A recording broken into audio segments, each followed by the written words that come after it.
Good morning all of you. आज जो हम डील करेंगे वो है सिर्फ डेटाबेस मैनेजमेंट सिस्टम। ठीक है, सो थोड़ा सा an overview of database management system. तो इसमें जो है व्हाट इज डीपी, तो इस डीबीएमएस क्या होता है?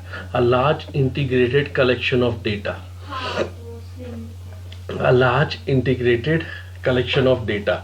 ठीक है, तो ये डेटाबेस इसको बोलता है, large integrated collection of data को डेटाबेस बोलता है। मैनेजमेंट सिस्टम क्या होगा?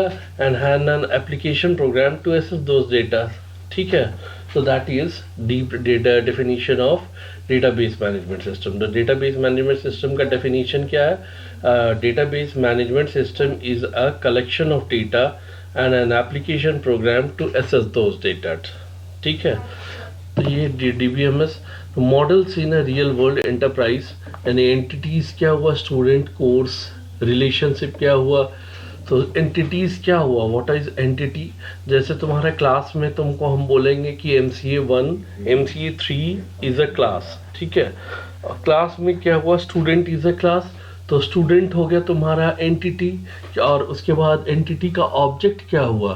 तो ऑब्जेक्ट हो गया जैसे Anandita is an object of an that entity, तो उसको हम लोग बोले student is an entity, courses is are the entity. ठीक है, रिलेशनशिप क्या बोल रहा है? Student is enrolled in 145, course number 145. Alice is enrolled in course that is 145. तो कहने को क्या है कि Alice जो है is an object of student और 145 is a course among the courses. ठीक है, फिर देखो database management system. Database management system is a piece of software design to store and manage data. वही हम बोलते हैं ना डेटाबेस मैनेजमेंट सिस्टम का definition, a large integrated collection of data and an application program that use to access those data. ठीक है, database management system का क्या हुआ? User program, application program and queries, software to process queries and program, software to assess the stored data, and the stored data definition that is metadata and stored data. ठीक है, यहाँ पे आते हैं what you will learn in this lecture। तो क्या क्या देखेंगे हम लोग? overview of DBMS, need of for DBMS, types of DBMS, components of DBMS, applications of DBMS, advantages of DBMS and disadvantages of DBMS। ठीक है, अब डेटा क्या हुआ? Are the raw facts. Question उठता है कि what is the difference between data and information. Information क्या हुआ? जैसे ही हम बोले कि घर जाके कि उस किसी के यानी कि क्वार्टर नंबर C116 में जाके पता करो कि उस घर में कितने मेंबर्स हैं, तो तुम जाके पता किए कि उस घर में 5 मेंबर्स हैं, तो 5 is a information which was retained in your memory. जैसे ही तुम उस 5 को कॉपी में लिख दिए कि C116 में 5 मेंबर्स है, दैट बिकेम डेटा। ठीक है, तो डेटा क्या है? A raw facts, it must be formatted, storage, processing and presentation. Database, a collection of logically and interrelated data. ठीक है, database management system, the creation and maintenance of collection of organized data, and और उसके बाद database management system, it is a software package design to define, manipulate, retrieve and manage data in a database. ठीक है, फिर यहाँ पे example जो है part of university environment, some mini world entity, students, course, sections of courses and instructors. ठीक है, अब यहाँ पे देखो जब डेटाबेस होगा तो ये रिलेशनशिप एग्जिस्ट करेगा। तो क्या रिलेशन है? Sections are specific courses, students take section, courses have prerequisite courses, instructors teach section, courses offered. तो ये सारा जो है दैट इज रिलेशनशिप, ये एक डेटा का दूसरे के साथ रिलेशनशिप। तो यहाँ पे देखो कोर्सेज का यहाँ पे दिया हुआ है, हाँ ठीक है, फिर सेक्शन का दिया हुआ है, ग्रेड रिपोर्ट का दिया हुआ, these are the sample databases. Example of simplified database. ठीक है, देखो यहाँ पे स्टूडेंट, कोर्स, ये सब डेटाबेस का नाम है। यहाँ पे 4 कॉलम में सेक्शन है, ये सब ये जो है। ठीक है, फिर नेक्स्ट में आता है नीड ऑफ DBMS। तो provide a highly efficient method for handling large amount of different types of data with ease, Database allows data to stored systematically. Data can be easily retrieved, filtered, sorted and updated efficiently and accurately. ठीक है, फिर types of databases में आ जाते हैं. Types of database में क्या आता है, एक सेंट्रलाइज्ड तो सर्वर है, बाकी सब क्लाइंट मशीन यहाँ पे अटैच्ड है. ये जो हम लोग यहाँ पे हम लोग एक्सेस कर सकते हैं information with from the server, तो इसको हम लोग सेंट्रलाइज्ड डेटाबेस बोलते हैं. फिर डिस्ट्रीब्यूटेड डेटाबेस यानी कि मशीन ए सर्वर यहाँ है, मशीन बी सर्वर यहाँ है, डिस्ट्रीब्यूटेड डेटाबेस यहाँ पे है. तो यानी कि ये तीनों कनेक्ट करके हम लोग जो रिट्राइव कर रहे हैं इंफॉर्मेशन उसको हम लोग बोलते हैं डिस्ट्रीब्यूटेड डेटाबेस. ठीक है.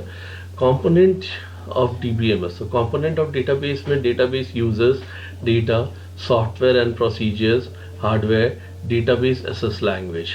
Okay.